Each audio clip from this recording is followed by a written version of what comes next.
Okay, good morning, everybody. Well, it's good morning here. I think it's good afternoon in the UK.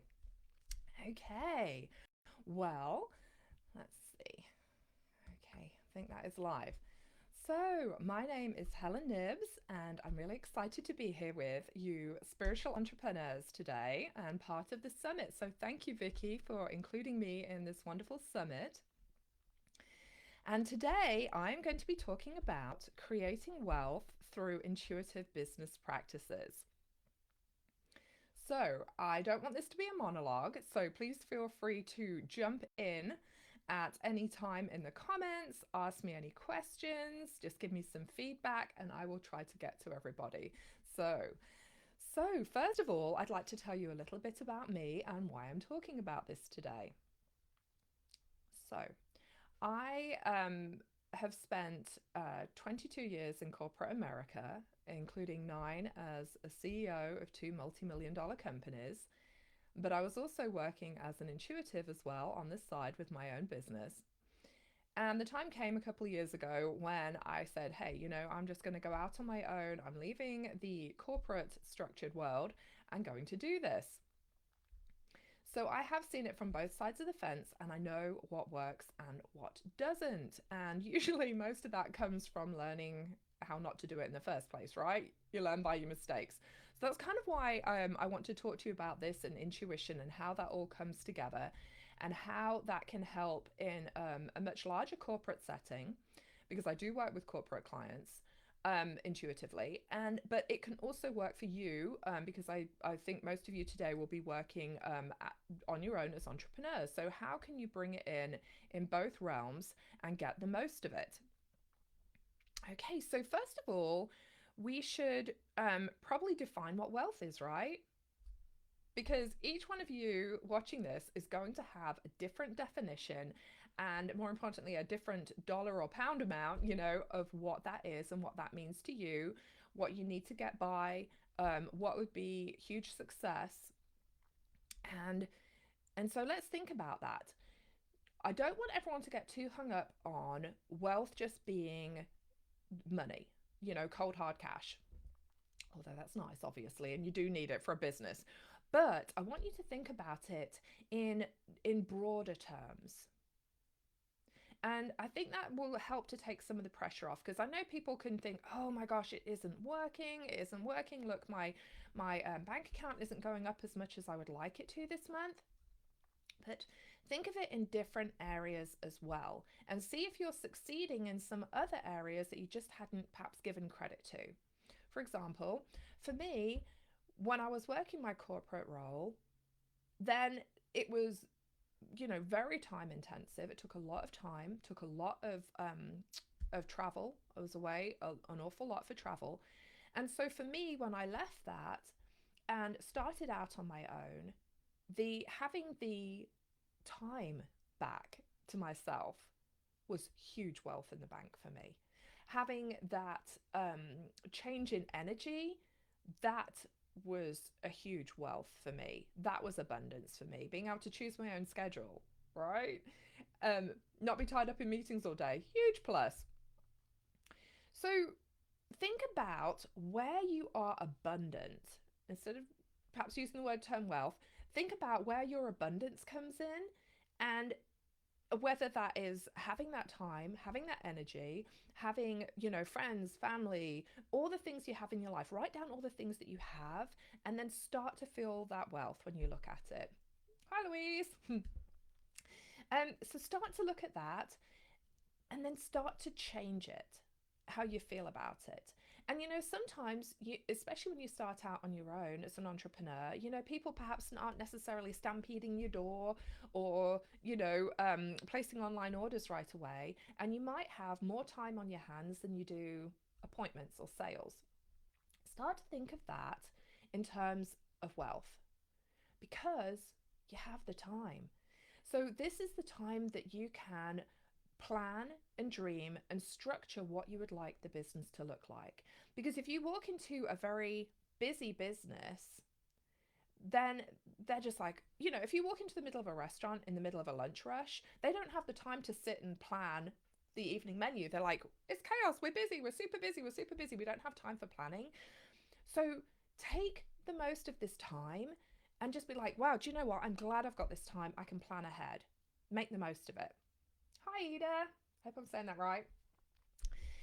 So think about wealth in different terms because you are going to build on this. And now's the time for you to take that step back and do it.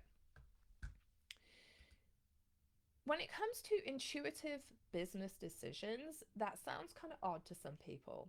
They're like, do you just whip out your tarot cards or your crystal ball? How are you working with this? No, you can if you want, that's fine. But what you do with intuition, it's really creating that, for me, I think it's creating that calm in the middle of the hurricane and being able to take a breather, disconnect from all the processes that come along with a business.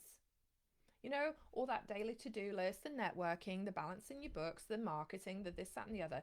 It's being able to take just a moment and feel into where your business is going and what people are actually asking for or what people are actually seeking and where the opportunities lay. So if you are, for example, okay, so say you're a plumber and you're just like, well, I do this, I go to people's houses, I do this. But say, for example, every time that you go to someone's house, they're like, well, you know, for example, we're just coming out of a big cold snap here where I live. And, you know, it's pipe bursting weather. So people need to know where their water shut off is to their house. So say, for example, you go to people's houses and they don't know where the water shut off is to their house. Maybe as a plumber, you could be thinking to yourself, you know, intuitively, I feel that people really don't know the basics of things in their house like that. Maybe you could put a little bit of something together and be like, hey, here's a frequently asked question sheet. Or here, this is customized for you. This is what you need to know. Because you don't want to get, you know, those horse blinkers on in your business where you're just like, this is what I offer, this is what I'm going for, and this is it. You want to intuitively be aware of what people are looking for, even if they don't even really know what that is themselves. You know, when you go to the hairdressers, maybe you didn't even really know that you needed something for a scalp treatment, but she's just like, you know, I've observed, maybe this could help you. And you're like, wow, they really looked out for me there. They really did. So it's really about how can you serve people in a better way. When it comes to making business decisions with intuition, it's also knowing your product and your market well enough to see where it is now, but also where it may go in the future.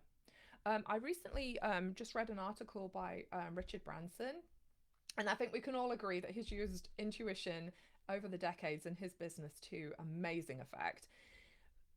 He was talking about the rise of AI and data-driven results and saying that even though we have that, and obviously that is great and we need it and we can use it, then the flip side of that, the creativity and the essence of humanness is going to be even more in demand in the future.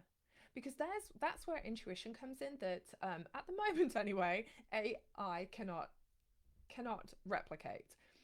That's what we need to tap into, our humanness, and bring that into our business and not be afraid to do so. And you can do this in any corporate workplace. You know, you can be working with a client on a problem, you can be working in a team, and then just take a moment to sit and think bigger than the problem. Or do you have an intuitive answer to that problem? Well, we've always done this, but you know, I feel like if we tried this, it may work.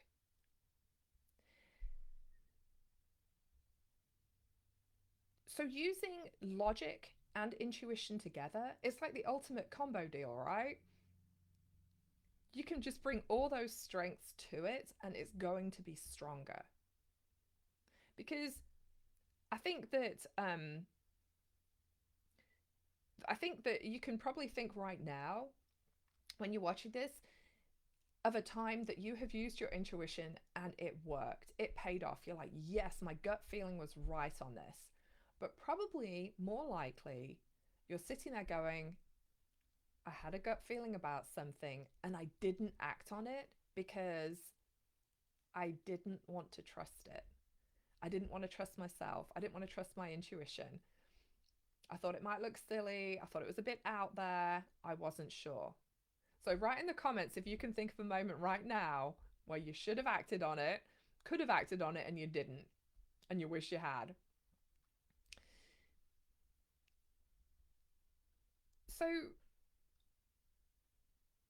the purpose of intuition as well, I think, is to provide a better flow in your business. How can you make things flow better so that it will not be so perhaps you can dial down the busy work and create more flow and get to the things that are important. Because burnout doesn't come from being busy. Burnout is often originates in resentment. You resent, like, you have to spend this, that, and the other. Louise Maria said many times, yes, I know, we don't trust ourselves, right? We're like, I don't know about this.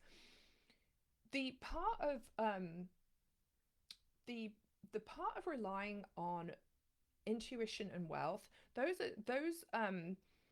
aspects, we don't want to isolate them either. So it's just like, if you just want to focus on, I'm just going to focus on my intuition, or I'm just going to focus on my wealth, we're leaving too much out. And I think the one mistake that we make as humans is to remember that we are holistic beings and to integrate everything together. So if we are just focusing on the money aspect, then we're not focusing on perhaps how it makes us feel, or what then we can do with it, because money comes in, it's like money, you've heard it many times, money is a form of energy, really, and it's what you choose to do with it that makes the difference. If you just want to get a great big pile of money and sit on it and never do anything with it, there's no flow there. It's like, how does it flow in and out? And once you start to see it in a more fluid way, it will shift. With intuition as well, if you trust it and go with it, it will open up other things. So if you start to see those opportunities and start to feel those opportunities, then it will create more in your life. So with the form of wealth and abundance, if you, especially starting out when perhaps you have more time, think about the balance between paid work and volunteering. If you can do something with your business skills, whatever your business is, and then you can bring something back to your community, whether that's, physical close community to you or your online community, offer something back with your whole heart. For example, once a month I host a Reiki circle, so that members of the public can come and experience that. I've been a Reiki Master since 2000. But it was important to me that people get to come and experience the energy, get to come and try it out, because then you are sharing your gifts with others. It lights up the world. And that's what we want to do with our gifts. When we start to do that, it shifts. The more light we send out, the more light we bring back. You will forge more relationships that way, but genuine relationships, authentic relationships. Other people will want to connect with you.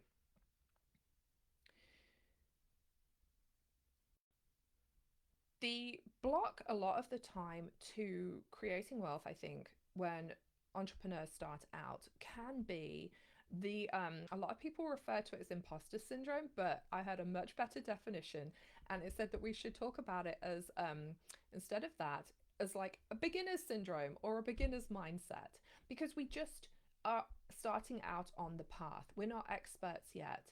And that is awesome, because when we go on that path, we're going to be learning, making mistakes, and growing exponentially. The thing is, once you reach expert level, sometimes people stop growing. So just be glad you're on that journey and things are still shifting, because you can explore things, bring things in. And the more things that you do with that, with an open mind and an open heart, it's going to just bring so much more life to your business and to you. And the more that you start to glow with that, it's going to attract others to you, because they're going to be like, what is she doing? This is so fun. And share where things went wrong for you, because people love to know that. Because we all trip and fall. Um, I I'm trying to think right now. Oh, okay. So a lot of people hate public speaking, right?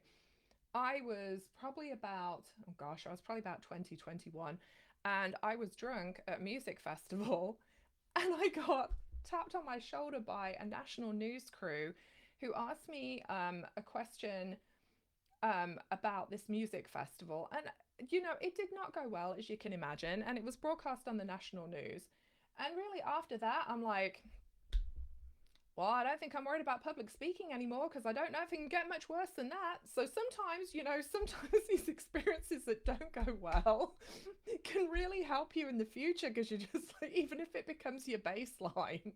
Oh, hi, Vicky. So just go for it. If you the energetic alignment as spiritual entrepreneurs, when you tap into this into more intuitive way of doing things, not what other people tell you works, but more intuitively what you feel may work, it's going to be slower, but it's going to be more valuable, and it's going to be more aligned and work for you better in the long run. You're going to be able to connect better with other people. It's, even if it does seem slower and you might feel at the end of the day, I connected with that one soul today, that is going to be so much better for your business long term than having 10 superficial conversations or just putting something out there. So focus on that. And focus on getting your processes set up. That is going to help you. I once heard this thing on the radio, and it said to people, if you had the choice to spend your time in 3 different ways, which would you do? And everybody got it wrong. Okay, so see where you land on this and tell me in the comments. Would you spend all your time on the thing that you already do well? Would you spend your time on the things you can do kind of like, okay? Or would you spend your time improving the things that you are no good at or don't do very well? Where would you spend your time? Everyone got it wrong on the radio. I got it wrong. Okay. So the answer was, you spend every speck of your time on the thing you already do well. That is where you should spend your time and get the most bang for your buck. Why? Because what you do well in this universe is unique to you and to your soul. So yeah, so Rakea, yeah, I know. I said the same thing. Oh, well, yeah, I need to bring it up, right? I need to bring up what I can't do well. No, they're like, no, forget that. If you focus on what you already do well and become the most amazing expert of that, then you can hire everything else done, right? Because you're never going to be any good at it anyway. So it's always going to be a struggle for you and no fun. So they're like, you focus on what you do well, and that is where things will open up for you. I'm like, I love it. Love it, love it, love it. So saying that, what do you do every day to move the needle forward on what you already do well? Because most people, and we all do this, we all fall into this trap. We spend, it's the 80-20 rule. So we all spend more of our time doing like the busy work and not the stuff that actually shifts the needle forward. So if you were to spend more time every day doing stuff that shifts the needle forward on the stuff that what you're really, really good at, That is what's going to make a difference in your business. So, training to be the expert in your business and feeling into that intuitively, how would you go about that? How do you already go about that? So, tell me in the comments. What have you done this week, this year? Because we're January, right? Everyone's got these good intentions. So, what have you done this year to be like, okay, I'm going to do this? And if you get an intuitive decision, if you get that gut feeling, do you follow through with it? Or do you talk yourself out of it? Because Mel Robbins will tell you, if you don't do something in the first 5 seconds, when you get that bright idea, you will talk yourself out of it. Your brain will be like, no, I'm not comfortable in that new zone. So can you think of something right now where you have changed your mind? You had a great idea, didn't follow through. Okay, but that's going to end, right? Because you're going to start getting just that little bit braver. Going to go for it. It takes courage and vulnerability to move forward on intuitive decisions, or to admit it's an intuitive decision. Because some people don't mind doing stuff quite so much if they go, well, the data said this, but to say, I don't know, just got this wild hair, thought I'd do it. But actually, those are the kind of decisions that people always want to hear about afterwards. It's like, really? Really? You had that feeling? That is awesome.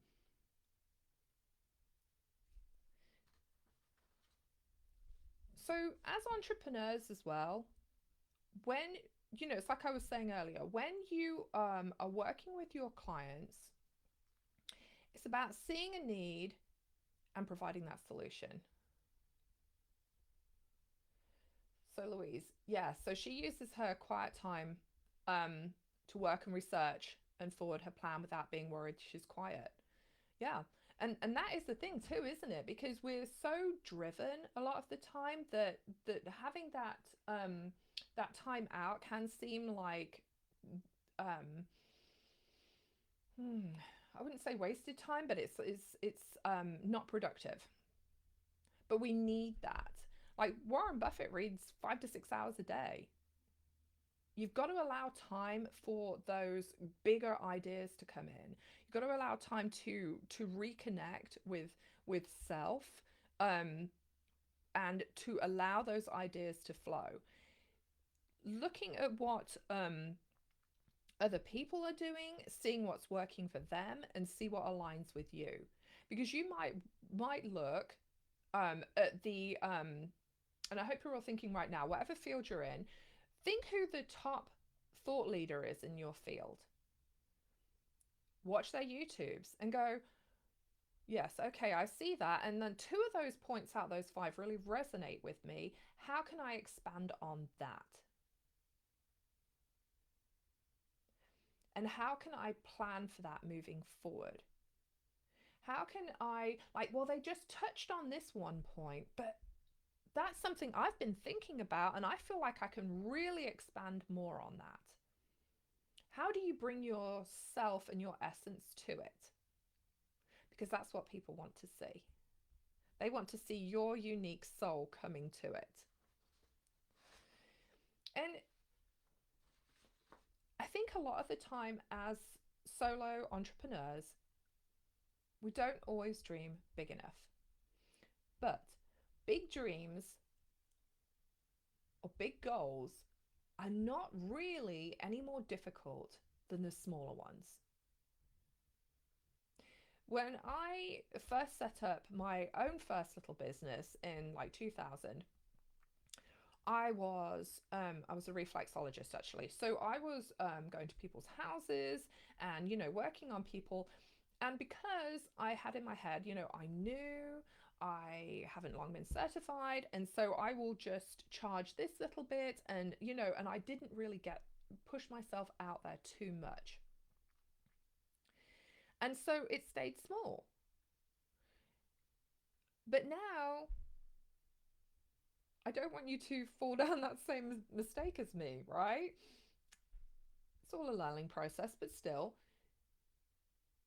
think to yourself, what would be a fantastic goal for me? Oh, but I was thinking I could do that in 5 years. But what about if you tried it now? So, for me, as an intuitive business consultant, I was just like, I want to work with a Fortune 500 company. That to me would indicate real success, right? If I could swank around and be like, hey, I work with Fortune 500 companies. Hell yeah. So what did I do? I started networking with people who work at Fortune 500 companies and say, hey, do you need someone? Because really, that was no more difficult than trying to get in at a small 20-person, corporation down the street. So it's like, where's the end result? And like, just go for it. Just go for it. It's no more difficult. Just go for it. If, so we'll talk about seeing the need and providing that solution for your clients. And really intuitively feeling into what they need, even if they don't know it yet. I read this funny quote. I wrote it down because I loved it, about Henry Ford when he was, bringing out the car. He was just like, if I'd have asked people what they wanted, they would have said they wanted a faster horse. So he filled a need that people didn't even know that they had yet. And so I want to challenge you to think about whatever it is you do in your business and think about it in the same way. What what need do you see in people? What need do they either talk about, or what do they not talk about but still seems to keep coming up? What could you help them with that would get them to the next stage? Yeah, Vicky wants to reach 100,000 people. Right, exactly. Why not? Right? And like, you've had tremendous success with your podcast, right? It's just like, these are all people's lives that you've touched, and this gives them the tool to get to the next level. That's what we're doing for each other. We're giving people the tools to get to their next level. We're providing that amazing service for them. So intuitively, how do we all connect as humans to provide that for each other and to shine our gifts? Yes. Okay,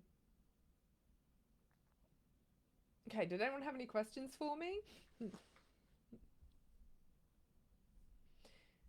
Because the more you rely on your intuition, it's a muscle, the better you're going to get at it. And the more confident you're going to be in it. And even if it doesn't quite work out like you think it's going to, it may still work out well. It may still. It's going to foster innovation in your business, and it's going to take you to places that you just never thought possible. You were like, wow, okay, I relied on my intuition. Because even if it takes you one step of the journey, that step might then take you to somewhere else that you never thought about. Yeah, right? So, podcast, Vicky, right? And 27,000 in students, that's right. Because you were just like, intuitively, I feel I've got something to offer people that people might want to listen to or study. And it's just like, yes, okay. So it's that exponential growth, and it might come in ways that you didn't expect to start with, but just intuitively feel into it and expand with it. It's really like having a liquid plan, I think. People say I've got a 1 year plan and a 5 year plan. Okay, but write it in pencil and be liquid with it. Because if you get to a certain point and you're like, wow, I really feel there's a fork in the road, and I'm going to go this way a little bit with it, go with it. Have that courage to be able to take that other fork, to be able to step out in a slightly different direction and see where it takes you. When you start relying on this and seeing how it flows and seeing how you connect with other people, the wealth is going to flow for you. It may not flow in quite the hard cash way that you would like to start with. And I would say that's okay, because take the other things, the other aspects of wealth, and use those to the best of your advantage. If you need to take that time to plan, to rest, to get ready for the next stage, do it. Because think of it as the next, it's kind of that it's kind of getting ready for the next stage of your journey, getting resting up for the next big push. Because even though we'd like to think that our stamina stays the same in business, in life, and everything, and is consistent, it isn't. It ebbs and flows all the time. And so sometimes there's going to be this massive part where we're really busy, and then there's going to be a down part where like, what's going on? Fine. Just get ready for the next wave. And look in your field, whatever your field of expertise is, take an hour or so to go down, an internet rabbit hole, and look up what they're doing to move forward intuitively, and whether they are or not, and see how that has impacted them over time. And look at business that have not worked out, have gone bankrupt, are no longer in business, and look at why. Because they weren't keeping up with what people were looking for. Like Blockbuster Video, video rental, that has, gone by the wayside now, because people were looking for something more convenient, easier, all these amazing range of options. And it's the same in whatever field of business you're in. How can you go with the flow, adjust, and remain successful? And that is what I wish for you. So reach out. If you have any questions, thoughts, if there's anything I can help you with, please message me. You can just send me a friend request, send me a message. I would be happy to help you and talk to you about it. Sometimes with intuition, you just want to bounce it off someone. That's fine. Let me know. And I guarantee everyone watching this today has probably got something that they have had percolating and thinking about as an idea, but they just haven't had the courage to go for it. So today is your day. Take that step forward and see what happens. So I have loved visiting with you. Thank you for the questions and the comments, and send me a message. Okay. Thanks, everyone.